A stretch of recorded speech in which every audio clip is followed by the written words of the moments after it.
Assalamualaikum. Welcome to the online classes of advertising. Advertising के subject के under जो chapter हम आज डिस्कस करेंगे वो है the creative size and the message strategy.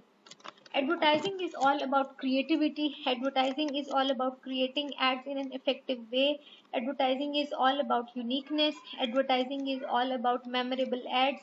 Advertising is all about being more creative as compared to your competitor. Advertising is all about how to beat the clutter, how to cut the clutter, and how to make your ad stand out. So, इस chapter में भी हम advertising की creative side को देखेंगे, plus हम कौन कौन सी मैसेज डिलीवर करने की स्ट्रेटजीज को यूज करते हैं, किस किस किस्म की अपील्स को यूज किया जा सकता है, वेरियस फॉर्म्स की जो होती हैं अपील्स है, ह्यूमर है, स्लाइस ऑफ लाइफ है, एटसेट्रा. उन सब अपील्स को हम डिस्कस करेंगे one by one.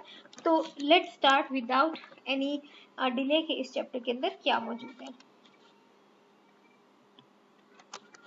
Two sides of advertising, the art and science of advertising. The advertisement translates the logic of the planning decisions into a creative idea that is original, attention getting and memorable. Advertising क्या है, art भी है और science भी है. Advertising में आप translate करते हो अपने प्लानिंग डिसीजंस को या अपने बिजनेस के ऑब्जेक्टिव्स को इनटू अ क्रिएटिव आइडिया, और उस क्रिएटिव आइडिया के थ्रू आप क्या करते हो, अटेंशन गेट करने की कोशिश करते हो, अटेंशन गेन करने की कोशिश करते हो और उस एड को मेमोरेबल बनाते हो. Ads must persuade people to take action and make a relevant connection with the audience while presenting a selling idea in an unexpected way.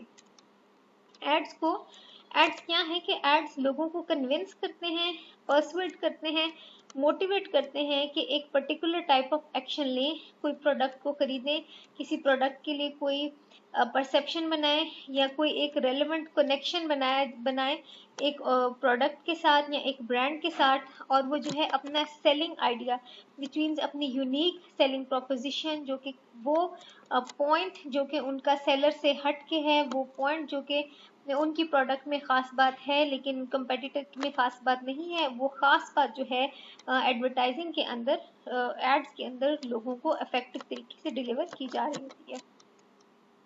Effective advertising is the product of both science persuasion and art creativity. Effective advertisement के अंदर persuasion which means motivate करना, mind के साथ play करना, लोगों के mind के अंदर उस प्रोडक्ट के बारे में कोई पॉजिटिव परसेप्शन को इंक्लूड करना और इन अ क्रिएटिव वे वो बात लोगों तक पहुंचाना, दोनों चीजें मौजूद होती हैं. तो एडवर्टाइजिंग को कहा जाता है कि एडवर्टाइजिंग साइंस भी है और एडवर्टाइजिंग आर्ट भी है. साइंस इसलिए है कि एडवर्टाइजिंग परसुएट भी करती है और आर्ट इसलिए है कि इसके अंदर इंसान अपनी क्रिएटिविटी दिखा सकता है. Role of creativity. Advertising creativity is a product of teamwork between copywriters, art directors, and even broadcast directors working together to generate concept, word and picture ideas. जो आर्ट के अंदर क्रिएटिविटी है या जो आर्ट के अंदर यूनिक आइडिया की या यूनिक जो किसी प्रोडक्ट का या किसी ब्रांड का फीचर है उसको हाईलाइट करना है, ये सब चीज़ें जो है एक टीम वर्क के थ्रू हो सकती हैं. देखिए, कोई सेलिब्रिटी सिर्फ किसी प्रोडक्ट को प्रमोट नहीं कर सकता, कोई कंपनी सिर्फ अपनी प्रोडक्ट को प्रमोट नहीं कर सकती, कोई आर्ट डायरेक्टर सिर्फ किसी हवा में किसी चीज़ के लिए कुछ आर्ट डायरेक्ट नहीं कर सकता, कॉपीराइटर सिर्फ जो है विदाउट एनी गुड टीम जो है वो कॉपी राइटिंग की जो है अपनी ड्यूटीज़ को प्रॉपरली अंजाम नहीं दे सकता. सो एडवर्टाइजमेंट के अंदर अगर आप एक क्रिएटिव एड बनाना चाहते हैं, एक ऐसा एड बनाना चाहते हैं जो कि इफेक्टिव है, एक ऐसा एड बनाना चाहते हैं जिससे जो कि कन्विंसिंग है, तो क्या है कि बिटवीन कॉपीराइटर्स आप एक टीम वर्क करते हो, कॉपीराइटर्स के बीच, आर्ट डायरेक्टर्स के बीच and even broadcast directors working together. ये सब जो इतने भी एंटिटीज हैं, इंडिविजुअल्स हैं, इकट्ठे काम करते हैं, मिल के काम करते हैं और क्या करते हैं, जनरेट करते हैं एक यूनिक आइडिया, एक वर्ड, एक पिक्चर, आइडिया, कॉन्सेप्ट को क्रिएट करते हैं. In advertising creativity if of both a job description and a goal. Advertising के अंदर job description, creativity if of both job description and goal. Job description plus zone से goals एक company achieve करना चाहती है, उन सब के दरमियान जो है अमंग ये क्रिएटिविटी मौजूद होनी चाहिए। Creativity is a special form of problem solving. देखें, every organisation is going to suffer some problems. किसी पॉइंट ऑफ टाइम पे किसी ऑर्गेनाइजेशन की सेल्स नहीं हो रही होंगी, सेकेंड पॉइंट ऑफ टाइम पे लोग जो है उसके बारे में कम अवेयर होंगे, थर्ड पॉइंट ऑफ टाइम पे उस प्रोडक्ट को जो है वो कंपेटिटर बीट कर रहा होगा। तो प्रॉब्लम्स जो है वो किसी न किसी तरह फर्म्स को जो है वो मौजूद रहती ही हैं, लेकिन क्या है कि इन प्रॉब्लम को क्रिएटिवली सॉल्व करना, विच मीन्स ऐसे तरीके से सॉल्व करना जैसे कि कंपेटिटर ने नहीं किया, या हट के किसी यूनिक वे में किसी प्रॉब्लम को सॉल्व करना, ये कहलाता है क्रिएटिविटी। अब हम देखते हैं कि व्हाट इज क्रिएटिव स्ट्रेटेजी। अगर एक स्ट्रेटजी क्रिएटिविटी के बारे में आप बनाना चाहें, या किसी को कोई क्रिएटिव स्ट्रेटजी या एक यूनिक स्ट्रेटजी है, वो क्या है और उसकी कैरेक्टरिस्टिक्स क्या है। The creative strategy phase brings together the art and science of advertising. Creative strategy क्या करता है कि एडवर्टाइजिंग की आर्ट प्लस साइंस के दोनों पहलुओं को, दोनों पर्सपेक्टिव्स को कंबाइन करता है। An idea must be creative, original, different, novel, unexpected. जो आइडिया है वो क्रिएटिव होना चाहिए, और क्रिएटिव होने से क्या मुराद है कि उसके अंदर क्या क्रिएटिविटी होनी चाहिए कि वो ओरिजिनल हो, विच मीन्स के नियर टू द लाइफ हो, कोई ड्रीमी आइडियाज ना हो, डिफरेंट हो या कॉपीड आइडिया ना हो। डिफरेंट हो, हट के वो आइडिया हो, नॉवल हो, नया हो, और अनएक्सपेक्टेड हो। अनएक्सपेक्टेड मीन्स कि ऐसा उसके अंदर पर्सपेक्टिव डिस्कस किया गया हो जो कि कस्टमर ने उस पर्सपेक्टिव से कोई भी जो प्रोडक्ट है या एक सर्विस है वो उस पर्सपेक्टिव से पहले नहीं देखी थी। तो एक अनएक्सपेक्टेड पर्सपेक्टिव से किसी प्रोडक्ट की तरफ ध्यान दिलवाना, वो भी अनएक्सपेक्टेड, वो अनएक्सपेक्टेशंस में आ जाता है, और वो भी एक क्रिएटिव स्ट्रेटेजी है। And strategic, right for the product and target meets advertising objectives. Idea को क्या होना चाहिए, क्रिएटिव होना चाहिए, विच मीन्स ओरिजिनल, डिफरेंट, ये सब चीजें, और क्या होना चाहिए, स्ट्रेटेजिक होना चाहिए।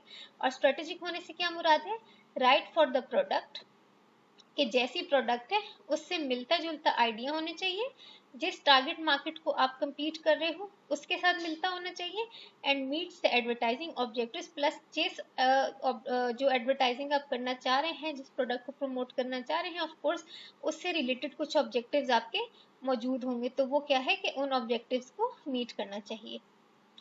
क्रिएटिव स्ट्रेटेजी और message strategy, what the ad says. Creative strategy में या मैसेज स्ट्रेटजी में क्या है, ये बताया जाता है कि एड क्या कहना चाहता है, मतलब what the ad says, which means कि एड अपने प्रोडक्ट के बारे में क्या कहना चाहते हैं, and execution is how it is said. और आप उसको एग्जीक्यूशन से क्या मुराद लेते हो कि वो कैसे वो बात की जाती है। जिस तरह मैं कोई बात जो है किसी से कोई बात करना चाहती हूँ, मैं कहना चाहती हूँ कि ये वाला प्रोडक्ट ABC जो है वो बहुत अच्छा है, ठीक है, ये बात मेरे माइंड में है, लेकिन मैं उसको एग्जीक्यूट कैसे करूंगी, विच मीन मैं उसको ऑन ग्राउंड प्रैक्टिकली कैसे इम्प्लीमेंट करूंगी। मेरी टोन मैटर करेगी, वो हालात मैटर करेंगे, वो सीन्स मैटर करेंगे, नेक्स्ट पर्सन की माइंड स्टेट मैटर करेगी।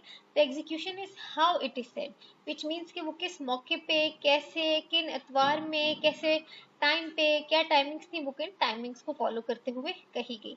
तो ये सब की सब क्रिएटिव स्ट्रेटेजी का पार्ट है कि एडवर्टाइजिंग आर्ट भी है, साइंस भी है। एडवर्टाइजिंग स्ट्रेटेजी में क्रिएटिविटी भी आनी चाहिए, उसको स्ट्रेटेजिक वे में भी डिलीवर होना चाहिए, और आपको क्रिएटिव स्ट्रेटेजी में बताना चाहिए कि एड क्या कहना चाहता है और किस तरह से वो बात कही जाती है। ये सब क्रिएटिव स्ट्रेटेजी का पार्ट। क्रिएटिव स्ट्रेटेजी से नेक्स्ट स्लाइड हम देखते हैं कि वो क्या है। Next one is the creative brief. Creative brief के बारे में हमने पिछले लेक्चर्स में भी डिस्कस किया है कि क्रिएटिव ब्रीफ क्या चीज़ है। क्रिएटिव ब्रीफ एक्चुअली एक डॉक्यूमेंट है या एक पेपर है जिसके अंदर जो है सबकी सब क्रिएटिव स्ट्रेटेजी लिखी गई होती है, ऑब्जेक्टिव लिखे गए होते हैं कंपनी के, ऑब्जेक्टिव्स को स्ट्रेटेजीज के साथ मिलाया गया होता है, मिक्स एंड मैच किया गया होता है, और एग्जीक्यूशन किस तरह से होगी चीज़ों की, वो सब की सब डिटेल्स लिखी होती हैं। तो क्रिएटिव ब्रीफ में देख लेते हैं कि क्या गिवन है। Creative brief spells out the creative strategy and key execution details। Creative brief के अंदर जो क्रिएटिव स्ट्रेटजी यूज की जा रही है या यूज की जाएगी उसके बारे में इंफॉर्मेशन गिवन होती है, और की एग्जीक्यूशन डिटेल्स, और वो क्रिएटिव स्ट्रेटजी किस तरह से इम्प्लीमेंट की जाएगी वो एग्जीक्यूशन की डिटेल्स गिवन होती हैं। Prepared by the account planner to summarize the basic marketing and advertising strategies. जो क्रिएटिव ब्रीफ है वो अकाउंट प्लानर प्रिपेयर कर क्रिएटिव ब्रीफ का जो डॉक्यूमेंट है वो अकाउंट प्लानर प्रिपेयर करता है। अकाउंट प्लानर की डिटेल्स मैंने आपको पिछले लेक्चर में दी है कि अकाउंट प्लानर क्या होता है। अकाउंट प्लानर जो है वो क्या करता है कि prepared by the account planner to summarize the basic marketing and advertising strategy. Account planner creative brief को तैयार करता है और उसमें समरी दी जाती है कि बेसिक मार्केटिंग यानी प्रमोशन की क्या स्ट्रेटजी होगी या मार्केटिंग की कौन कौन सी जो है वो टूल्स को यूज किया जाएगा, किन स्टंट्स को पुल किया जाएगा, प्लस मार्केटिंग के अंदर स्पेसिफिकली एडवर्टाइजिंग की क्या स्ट्रेटजी होगी, विच मीन्स के आइदर प्रिंट मीडिया यूज करना है, इलेक्ट्रॉनिक मीडिया यूज करना है, सोशल मीडिया यूज करना है, तीनों मीडियम्स यूज करने हैं। अगर प्रिंट मीडिया यूज कर रहे हैं तो कौन सा जो है मीडियम यूज करना है, तो ये सब की सब एडवर्टाइजिंग स्ट्रेटजी के अंदर बात मौजूद होती है। Provides direction to the creative team to develop a creative concept.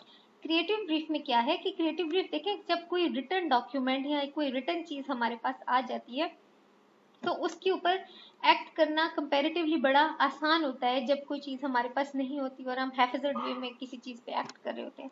तो अगर हमारे पास क्रिएटिव ब्रीफ मौजूद होगा तो जो क्रिएटिव टीम है, जो कॉपीराइटर्स हैं, आर्ट डायरेक्टर्स हैं, जो मॉडल्स हैं, जो साउंड मास्टर्स हैं, उन सब के लिए बड़ा आसान होगा कि उस क्रिएटिव टीम के लिए आसान होगा कि वो एक क्रिएटिव कॉन्सेप्ट को जल्दी से क्रिएट करें, एग्जीक्यूट करें, ऑन एयर करें, क्योंकि उनके पास जो है एक फ्रेमवर्क या उनके पास एक लेआउट मौजूद होगा क्रिएटिव ब्रीफ की फॉर्म में।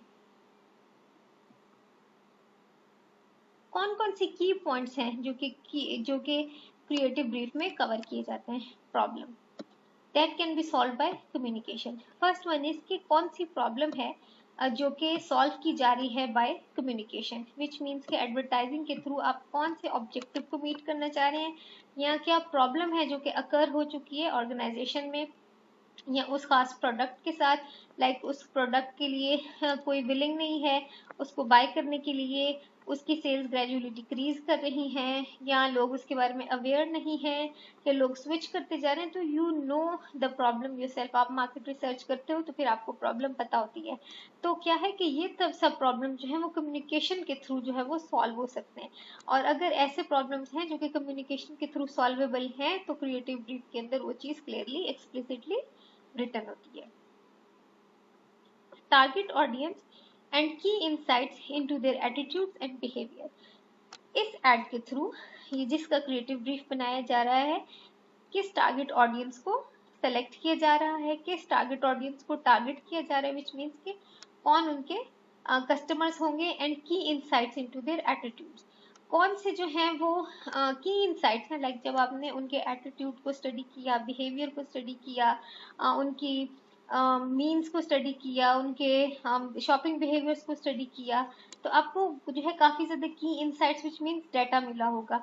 तो आप जो है टारगेट ऑडियंस, जो ऑडियंस है, प्लस की इनसाइट्स इनटू देयर एटीट्यूड्स, उनके बिहेवियर को स्टडी करने के बाद जो आपको उन टारगेट ऑडियंस के बारे में डाटा मिला वो सब के सब क्रिएटिव ब्रीफ के अंदर मौजूद होता है।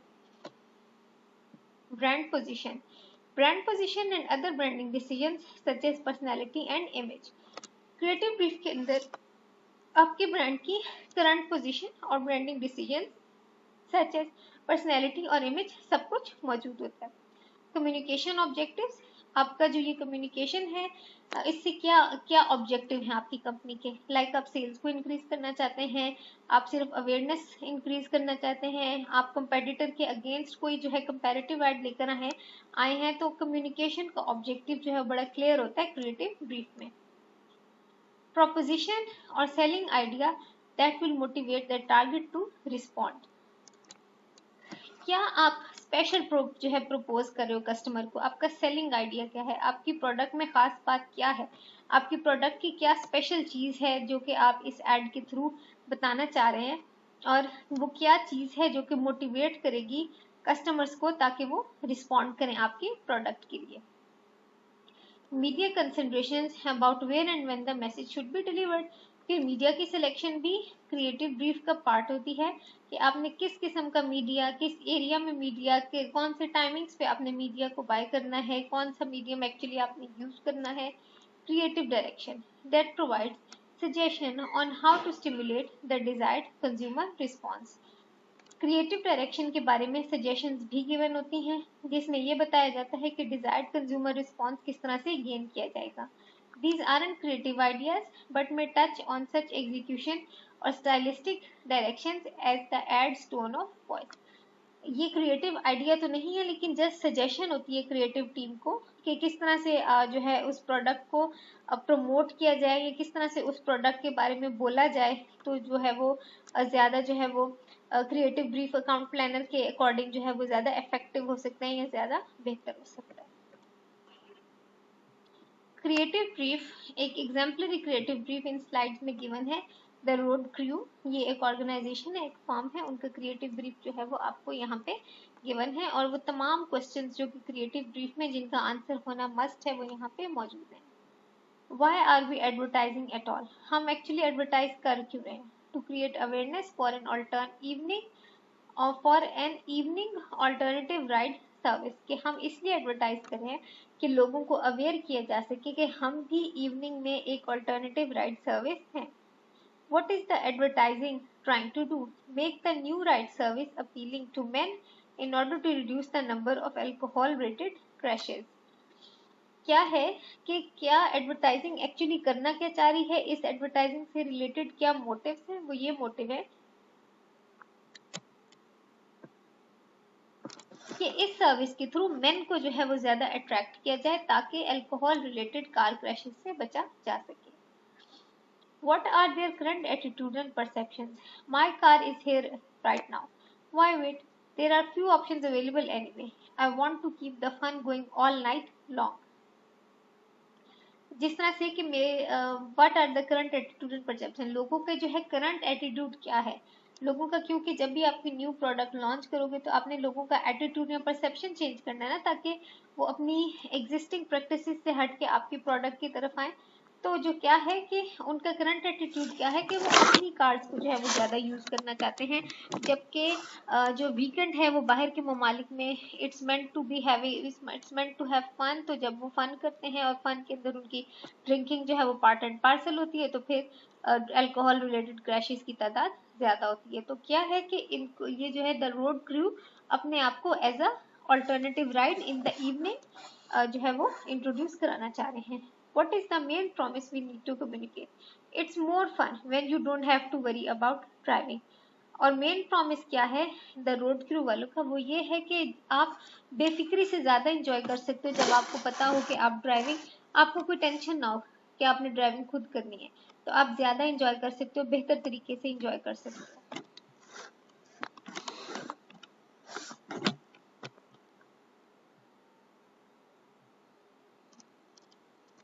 What is the key moment that we tie to? Bam! The fun stops when I need to think about getting to the next bar or getting home. What is the key moment that we tie to? वो कौन सा key moment है, वो कौन सा time है जबकि road crew वाले जो है अपना काम करेंगे. ये वो काम है जबकि इंजॉय करते हुए फ्रेंड्स के साथ पार्टी में किसी को भी ख्याल आएगा कि ये वाला जो है बार छोड़ के आप किसी नेक्स्ट बार में जाएं और वहां जाके इंजॉय करना स्टार्ट करें, या आप इस वक्त यहाँ से इस जगह को छोड़ के घर जाएं. ना दोनों सिचुएशंस में आपको ड्राइव करना है, राइड करना है. तो अब क्या है कि इन दोनों सिचुएशंस में अगर आपको राइड करना है, आपको जाना है, तो फिर आपको क्या है, आपको खुद ड्राइव करने की जरूरत नहीं है, रोड क्रू वालों की सर्विस आप लें. What tone of voice should we use? अब कौन सी टोन ऑफ वॉइस, जिस तरह से हमने पीछे क्रिएटिव ब्रीफ में बात की है कि सजेशन होती है एंड में क्रिएटिव ब्रीफ के अंदर कि किस किस्म की जो है वॉइस टोन जो है उसको क्रिएटिव टीम को यूज करनी चाहिए.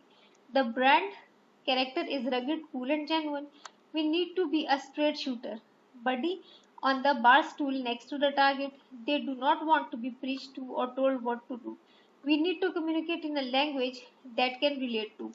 वर्ड्स लाइक प्रोग्राम में cause him to tune out. हमें इस किस्म की वॉइस की टोन्स को यूज करनी चाहिए, क्योंकि उस वक्त लोग जब वो पार्टी के मूड में होते हैं, फन के मूड में होते हैं, या जब वो ड्रिंक कर चुके होते हैं, तो क्या है कि वो कभी भी किसी की रैशनली बात नहीं सुन सकते। So we have to communicate in a tune कि वो उस वक्त उस पॉइंट ऑफ टाइम पे उस बात को समझ सकें, या उनके माइंड में इस ब्रांड का नाम क्लिक कर सके। सो हम उसको उनको रैशनली या किसी फैक्चुअल तरीके से नहीं समझा सकते, हम उनको एक सिंपल मेमोरेबल वर्ड कोई भी उनको देना चाहिए, और ऐसी ही टोन वॉइस यूज करनी चाहिए, क्योंकि इस ब्रांड की जो है हमने पर्सनैलिटी ऐसी बनाई है कि रगिड है, कूल है, जेन्युइन है। तो ये जेन्युइन, कूल, रगिड पीपल जो है they don't use formal word.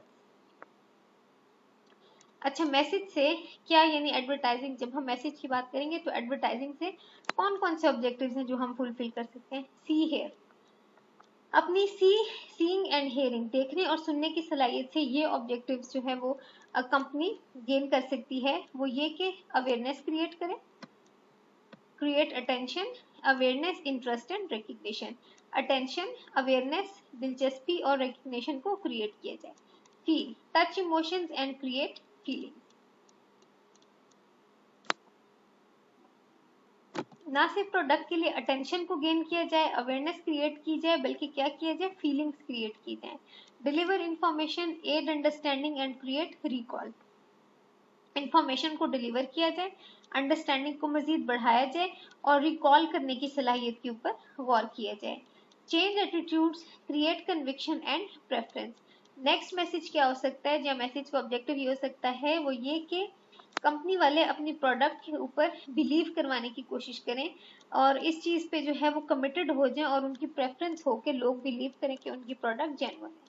Connect, establish brand identity and association, transform a product into a brand with distinctive personality and image।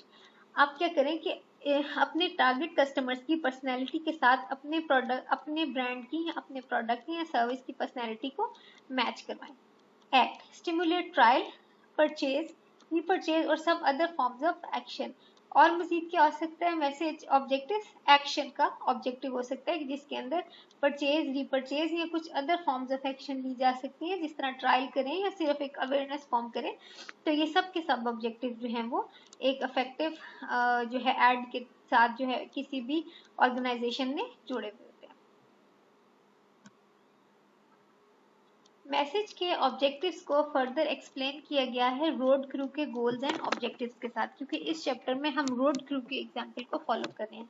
तो रोड क्रू का goal क्या था, reduce alcohol related crashes by 5%। उनका target ये था कि लोग weekends पे जब अल्कोहल की कंजम्पशन करके क्रैशेस करते हैं, तो बहुत ही जो है वो सैड मोमेंट होती है, तो इन क्रैशेस को 5% तक डिक्रीज किया जाए।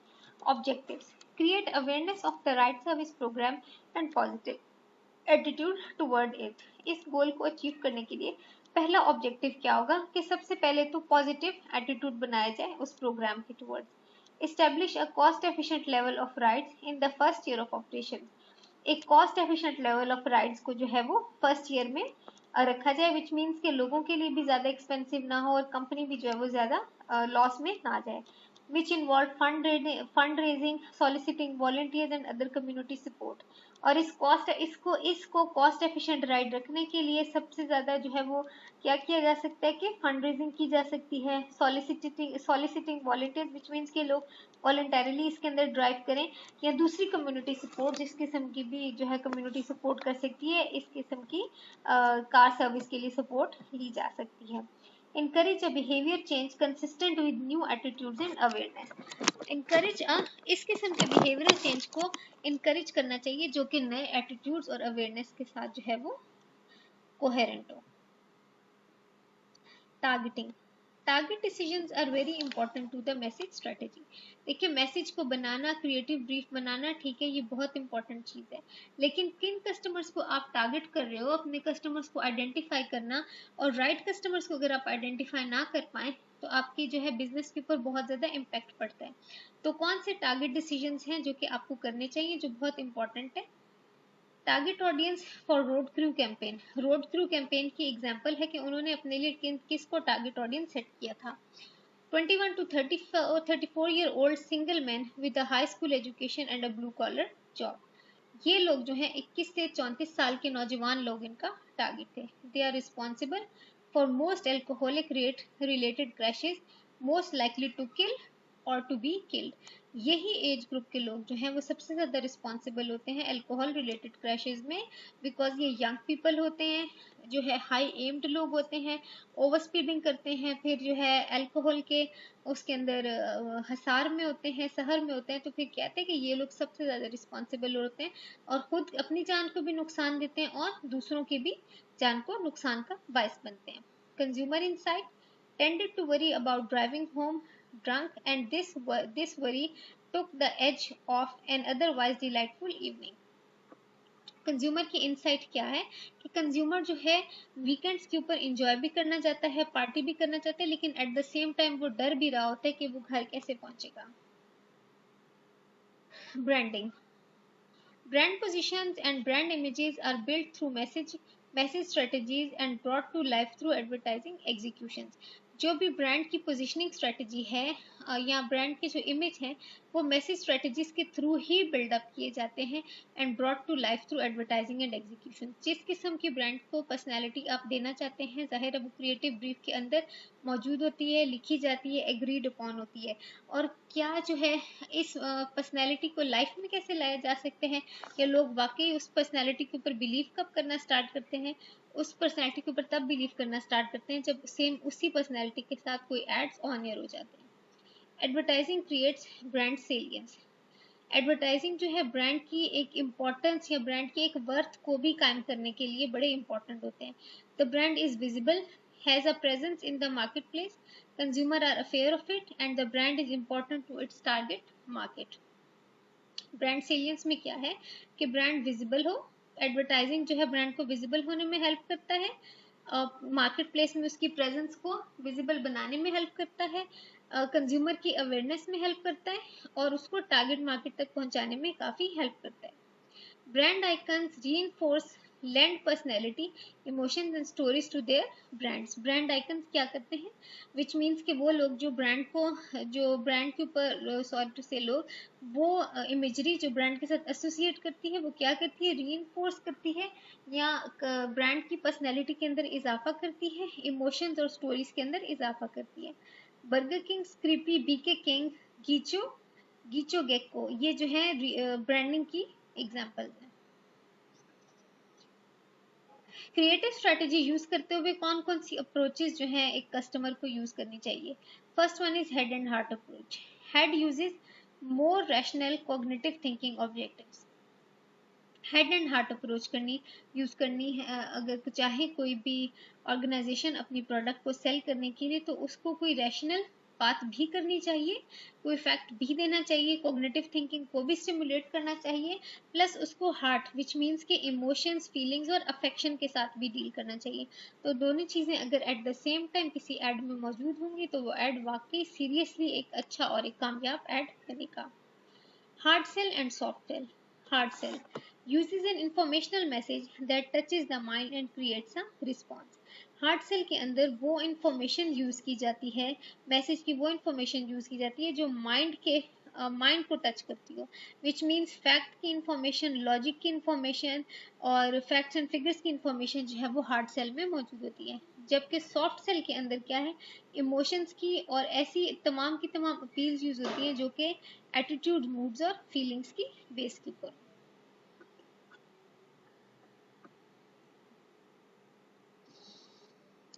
अब देखते हैं स्ट्रेटेजिक फॉर्मेट्स और क्या क्या फॉर्मूलाज होते हैं। Lectures, a series of instructions given verbally, speaker presents evidence to persuade the audience, lecturers are inexpensive, compact and efficient, a talking head delivers a lecture about a product. सबसे पहला strategic format जो है जिसके अंदर कोई product promote होती है वो होता है लेक्चर, विच मीन्स कि एक बड़ा जो है लाइक टॉकिंग हेड जो है किसी भी ऑर्गेनाइजेशन का या किसी भी डिपार्टमेंट का, वो तमाम के तमाम बाकी लोगों को अपने इनोवेशन के बारे में ब्रीफिंग दे सके। ड्रामास, फनी और serious stories about how the world thinks, characters speak to each other and audience infers lessons.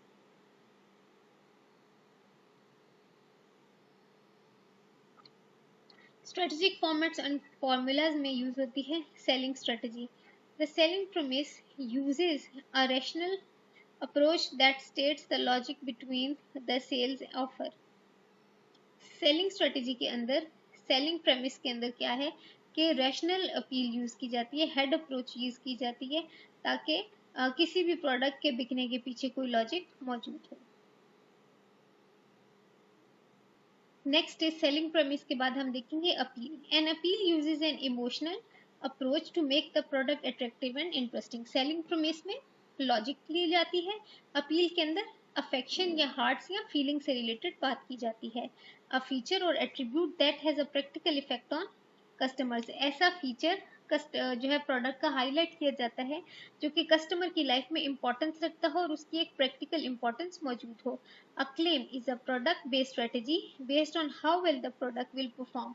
और एक क्लेम भी आपके स्ट्रेटेजिक फॉर्मेट्स में या फॉर्मूलाज में या आपकी क्रिएटिव स्ट्रेटेजी में मौजूद होना चाहिए, जो कि जिसमें ये लिखा हो कि आपकी प्रोडक्ट का क्लेम क्या है, प्रोडक्ट बेस्ड जो है वो स्ट्रेटेजी, वारंटी या गारंटी क्या है। सपोर्ट इज द प्रूफ और सस्टेनेबल और substantiation needed to make a claim believable.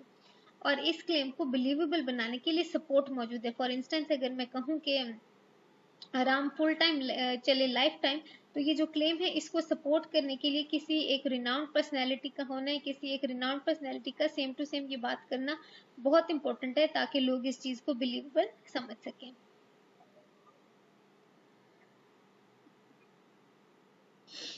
Rational customer focused strategy. Rational customer focus strategy क्या होती है कि ऐसे कस्टमर्स को फोकस किया जाए या ऐसी स्ट्रेटेजीज यूज की जाए जिसके अंदर इमोशन से ज्यादा लॉजिक और फैक्ट्स एंड फिगर्स और उसके अंदर रियलिटी की बात की गई हो। What the product does for the user, the benefit. Customer focus, rational customer focus strategy में सबसे पहले कस्टमर के लिए प्रोडक्ट का बेनिफिट क्या है वो देखा जाएगा। Promise what benefit the user will get in the future by using product. Future में अगर वो जो है यूजर उस प्रोडक्ट को इस्तेमाल करता रहता है तो उसको क्या बेनिफिट मिलेंगे या क्या बेनिफिट उसको होने चाहिए। Reason why you should buy this product. क्या रीजन है आपके पास उस प्रोडक्ट को बाय करने का, उस प्रोडक्ट के ऊपर इन्वेस्टमेंट करने का, एक क्या स्पेशल रीजन है आपके पास। यूनिक सेलिंग प्रोपोजिशन, एक स्पेशल बेनिफिट या एक कोर कॉम्पिटेंसी जो आपकी प्रोडक्ट की है वो क्या है।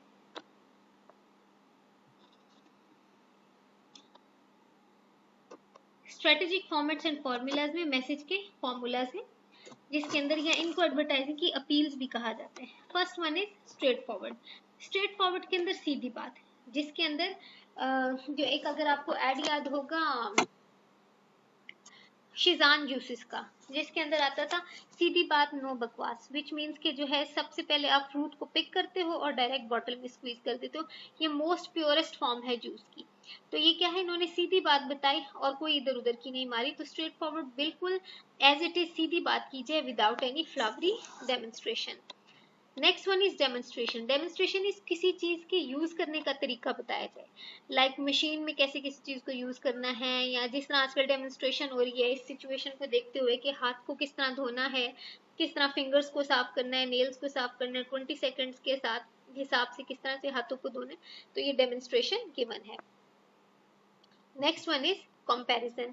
कंपैरिजन इज कि जब दो प्रोडक्ट्स का आपस में कंपैरिजन करके दिखाया जा रहा होता है और वो प्रोडक्ट्स जो हैं वो सेम नेचर की प्रोडक्ट्स होती हैं। जिस तरह दो सोप्स हो गए, दो वॉशिंग बार्स हो गए, दो डिश वॉशिंग बार्स हो गए, दो सर्फ हो गए, दो डिटर्जेंट्स हो गए, तो सेम किस्म की प्रोडक्ट कैटेगरीज होती है लेकिन उनका कंपैरिजन करके दिखाया जा रहा होता है। लाइक बोनस का खुले तेल सोडा के साथ कंपैरिजन किया जा रहा होता है, एरियल का सर्फ एक्सेल के साथ, लेमन मैक्स का और खुली आम बार्स के साथ किया जा रहा होता है। तो बहुत सारे कंपैरिजंस करके दिखाए जा रहे होते हैं और अपनी प्रोडक्ट की बर्तरी को या सुपीरियरनेस को साबित किया जा रहा होता है। प्रॉब्लम सोल्यूशन या प्रॉब्लम अवॉइडेंस। नेक्स्ट जो अपील यूज की जा रही है तो वो प्रॉब्लम को आपकी जो प्रोडक्ट है सर्विस है आपकी लाइफ की किसी खास प्रॉब्लम को सॉल्व करेगी या उस प्रॉब्लम को अकर होने से ही अवॉइड करेगी। For instance automatic washing machine किस प्रॉब्लम का सोल्यूशन है, कपड़े धोने की प्रॉब्लम का सोल्यूशन है। वीकेंड सारा जो है वो कपड़े धोने में गुजर जाते हैं और ना बच्चों को टाइम मिलता है ना फैमिली को टाइम मिलता है। या प्रॉब्लम अवॉइडेंस कि कोई प्रोडक्ट आप यूज करो और वो प्रॉब्लम अकर ही नहीं होगी, सिरे से स्टार्ट होने से पहले ही खत्म हो जाएगी, तो वो प्रॉब्लम अवॉइडेंस हो जाएगी। ह्यूमर इज कि आप किसी प्रोडक्ट के साथ एक फन का एलिमेंट क्रिएट कर दें या कपल अप कर दें तो वो ह्यूमर से रिलेटेड चीज आ जाएगी। जिस तरह कोई फनी ऐड होता है, जिस तरह ओसाका बैटरीज का ऐड था, काफी फनी था, और जब वो फनी था तो वो मेमोरेबल भी रह गया। स्लाइस ऑफ लाइफ मीन्स कि लाइफ ही का कोई हिस्सा एड में दिखाया जा रहा होता है और वो लाइफ ही की रियलिटी एड में प्रोजेक्ट की जा रही होती है। जिस तरह थैलेसीमिया के पेशेंट्स हो गए, कैंसर पेशेंट्स हो गए, वो slice of life which means कि लाइफ की ही रियलिटी को एड में पोर्ट्रे करके लोगों को दिखाया जा रहा होता है। Next one is spokes person. Spokes person means कि कोई सेलिब्रिटीज जो कि किसी प्रोडक्ट को इंडोर्स करते हैं और कहते हैं कि हम भी ये प्रोडक्ट यूज कर रहे हैं, this product is actually good, और इस किस्म के जो है क्लेम्स उस प्रोडक्ट के बारे में करो। जिस तरह टेक्नो मोबाइल्स हैं और वीवो मोबाइल्स हैं, और इस तरह की जो है तकरीबन हर प्रोडक्ट के अंदर स्पोक्स पर्सन कुछ ना कुछ बोल रहा होता है। And last one is teasers. किसी बड़ी मूवी से पहले, किसी ड्रामा से पहले किसी चीज के जो है वो टीजर दिया जा रहा होता है। टीजर मीन्स के उस प्रोडक्ट का जो है शॉर्ट क्लिप चलाया जा रहा होता है, या उस प्रोडक्ट के बारे में एक इंट्रोडक्टरी क्लिप जो है कुछ सेकंड्स का चलाया जा रहा होता है, ताकि लोग जो है मोटिवेट होकर उस चीज की तरफ आए और उस चीज को देखें।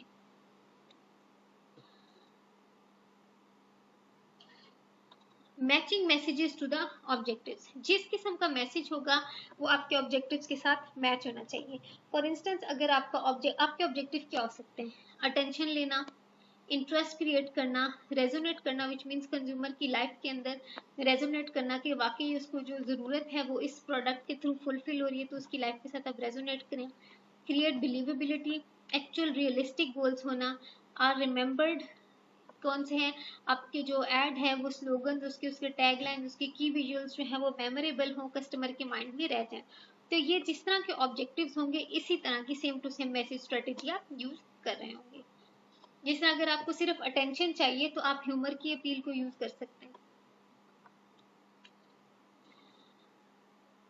अच्छा, अगर अटेंशन लेना चाहते हैं तो you have to touch emotion. If you want to create interest, inform, resonate करना चाहें, ये सब जो है मैसेजेस के जो ऑब्जेक्टिव्स हैं, इनको जो है क्या है कि इन जो है टैक्टिक्स के थ्रू जो है वो अचीव किया जा सकते हैं। लाइक आप उनमें इमोशंस डाल सकते हैं, इंफॉर्मेशन डाल सकते हैं, टीचिंग का पर्सपेक्टिव डाल सकते हैं, परसुएशन का डाल सकते हैं, एक्शन का डाल सकते हैं। तो वेरियस पर्सपेक्टिव जो है आप अपने ऐड के साथ जो है वो जोड़ सकते हैं और कस्टमर को मोटिवेट कर सकते हैं किसी भी प्रोडक्ट को बाय करने के लिए। आप देखते हैं कि एक क्रिएटिव कॉन्सेप्ट होता क्या है। देखिए, कॉन्सेप्ट होता है, कोई एक नॉर्मल कॉन्सेप्ट होता है, फिर एक कोई क्रिएटिव कॉन्सेप्ट होता है। तो what is a creative concept? An idea और thought, a thought or concept formed by mentally combining pieces of fragments into something meaningful। एक आइडिया क्या होता है? आइडिया एक रॉ फॉर्म होता है किसी ऑब्जेक्टिव की या किसी ड्रीम की। ठीक है, कि मेरा ये आइडिया है, तो मैं बहुत सारे इंफॉर्मेशन के पीसेस को या फ्रेगमेंट्स को कंबाइन किया, कनेक्ट किया, और मैंने जो है उसको एक आइडिया की फॉर्म में तरतीब दे दिया। Concepting, the process of coming up with new advertising idea. एक न्यू एडवर्टाइजिंग आइडिया के साथ आना, या एक ऐसे आइडिया के साथ आना जो कि कंपेटिटर अभी उससे आशना नहीं है, तो ये एडवर्टाइजिंग के टर्म्स में कॉन्सेप्टिंग कहलाता है। James Webb Young defines an idea as a new और unexpected combination of thoughts. Advertising big ideas है। एडवर्टाइजिंग के अंदर कौन से बिग आइडियाज को यूज किया जा रहा होता है, या कौन से ऐसे आइडियाज हैं जो कि बड़े हैं, और उन आइडियाज के थ्रू जो है वो जो है कस्टमर मोटिवेट हो सकते हैं, या कस्टमर के साथ बातचीत हो सकती है। The point of focus for communicating the message, a theme और सेंट्रल कॉन्सेप्ट। एडवर्टाइजिंग के जो बिग आइडियाज हैं वो किस तरह से जनरेट हो सकते हैं, ये क्या जो है कौन से आइडियाज हैं जिनको बिग आइडिया कहा जाता है, जो कि फोकस्ड होते हैं communicating a message. Or theme और central concept, the road crew name help define the campaign's big idea. Advertising का जो है देखिए उस कैंपेन का, उस एड का एक बिग आइडिया होगा, एक यूनिक सेलिंग प्रोपोजिशन होगी जो कि वो अपने उस एड्स के थ्रू अचीव करना चाह रहा होगा। तो वो क्या अचीव करना चाह रहा होगा? वो ये अचीव करना चाह रहा होगा जिस तरह रोड क्रू क्या अचीव करना चाह रहा था, उसका बिग आइडिया क्या था, उसकी प्रोपोजिशन क्या थी कि क्रैशेस को 5% डिक्रीज किया जाए। The Beats driving slogan supported the big idea and communicated a benefit। The Beats driving जो है उन्होंने क्या किया कि अपने स्लोगन को इस तरह से रखा कि ड्राइविंग के साथ एडवेंचरिज्म को कपल अप किया। देखिए जिस तरह कहीं भी आप इन्वेस्टमेंट करें तो आपको रिटर्न ऑन इन्वेस्टमेंट जो है वो आप उसके लिए सोचते हैं, देखते हैं। तो क्रिएटिविटी के लिए एक इफेक्टिव एड बनाने के लिए भी रिटर्न ऑन इन्वेस्टमेंट जरूरी होता है। An effective ad is relevant, एक जो इफेक्टिव एड होता है वो रेलिवेंट होता है, विच मीन्स के इंसान की लाइफ से जो है दूर नहीं होता, नजदीक होता है। It is near to your life original, which means के आइडिया ओरिजिनल है, अनएक्सपेक्टेड है, अनयूजुअल है और अनयूज्ड है, एंड हैज इम्पैक्ट। और वो आइडिया जो है एक व्हाट टू से एक इम्पैक्ट रखता है, एक जो है पोटेंशियल रखता है लोगों के माइंड में अपना इम्पैक्ट बनाने का, एक इम्प्रेशन बनाने का। ठीक है, तो ये इन सारी चीजों से अगर आपका कोई आइडिया रेलेवेंट है, ओरिजिनल है, इम्पैक्ट बनाने की जो है पोटेंशियल रखता है, तो क्या है, ऐसा आइडिया आपका एक फ्रेश आइडिया हो सकता है और ऐसा आइडिया जो है आपका इन्वेस्टमेंट के ऊपर रिटर्न लाने के काबिल हो सकता है। An idea can be creative for you if you have never thought of it before, but to be truly creative, it has to be the one that no one else has thought of it before. कोई idea आपकी नज़र में तो creative हो सकता है इसलिए कि आपने उसके बारे में पहले नहीं सुना, लेकिन ये मस्त नहीं है कि वो आइडिया सबके लिए क्रिएटिव हो। एक वो आइडिया एक्चुअली असल मानों में तभी क्रिएटिव होगा जब वो बहुत सारे नंबर ऑफ पीपल के लिए जो है वो न्यू आइडिया होगा। तो क्रिएटिविटी कितनी इम्पोर्टेंट है, क्रिएटिविटी के साथ रिलेटेड कितनी रिसर्च है एडवर्टाइजिंग के अंदर, क्रिएटिव ब्रीफ्स, क्रिएटिव एडवर्टाइजिंग का बिग आइडिया क्या है, कॉन्सेप्ट क्या है, कॉन्सेप्टिंग क्या है, मैसेज क्या है, ऑब्जेक्टिव्स क्या है, कौन कौन से मैसेज के formulas which means advertising appeals क्या क्या है। सो there are number of things or number of points you can say about advertising, and there are so many things which you can learn about advertising the a short of time। तो हम हर चीज को जो है वो एक lecture में नहीं स्टडी कर सकते, तो we will continue this chapter in our next slide and we will see के नेक्स्ट जो है हम इस चैप्टर में क्या हमें सीखने को मिल रहा है। this is it so far from this chapter in this lecture। If you have any question you can contact me।